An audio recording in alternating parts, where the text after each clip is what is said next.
Moi nuoret, kuunnelkaa mua hetki. Mä oon Riikka Aapalahti, Translasten ja nuorten perheet ry:n puheenjohtaja. Mä kerron teille vähän transsukupuolisuudesta.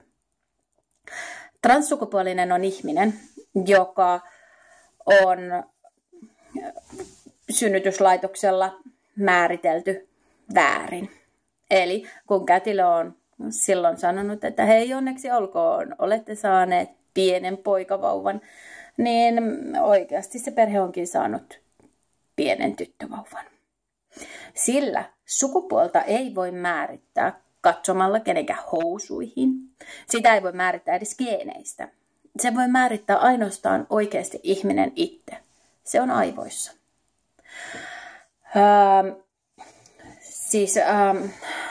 Transtyttö on sellainen tyttö, jota on luultu ulkoisten merkkien vuoksi pojaksi. Ja transpoika on taas sellainen poika, jota on luultu tytöksi. Transtyttöjen ja transpoikien lisäksi on olemassa myös muita. On olemassa muunsukupuolisia.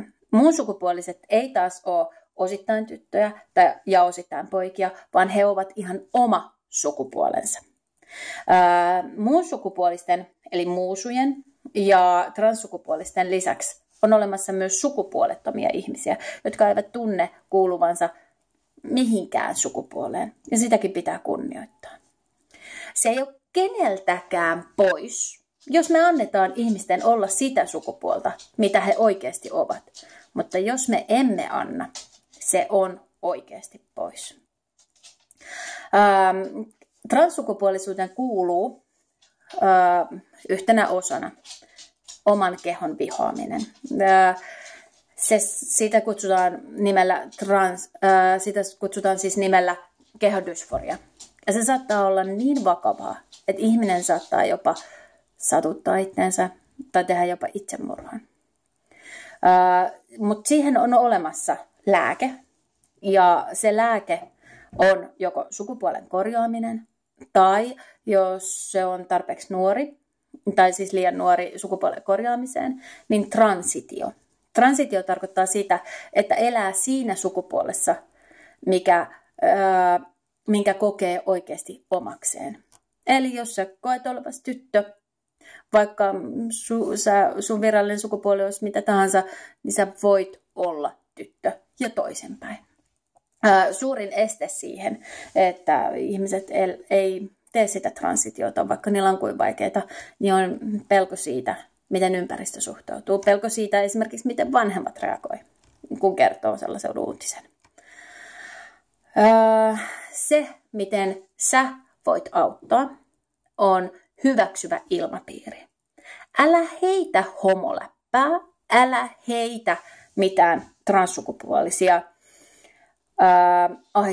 ahistavia läppiä, sillä sä et tiedä oikeasti, onko sun joku kaveri transsukupuolinen. Tai siis voit tietää, mutta et välttämättä tiedä.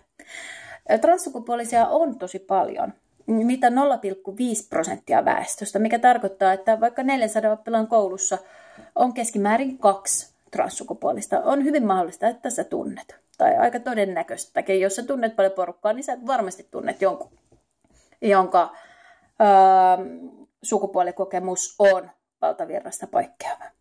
Ja se, mikä on oikeasti ihan kaikkein tärkein viesti, on se, että eläkää juuri niin, kun te tunnette, että on hyvä elää. Siis tietenkin, jos ei se vaan niin kuin satuta muita ihmisiä. Eläkää. Ja vielä oikeasti tärkeämpi viesti on se, että antakaa oikeasti toisten elää. Ei mulla muuta. Moi!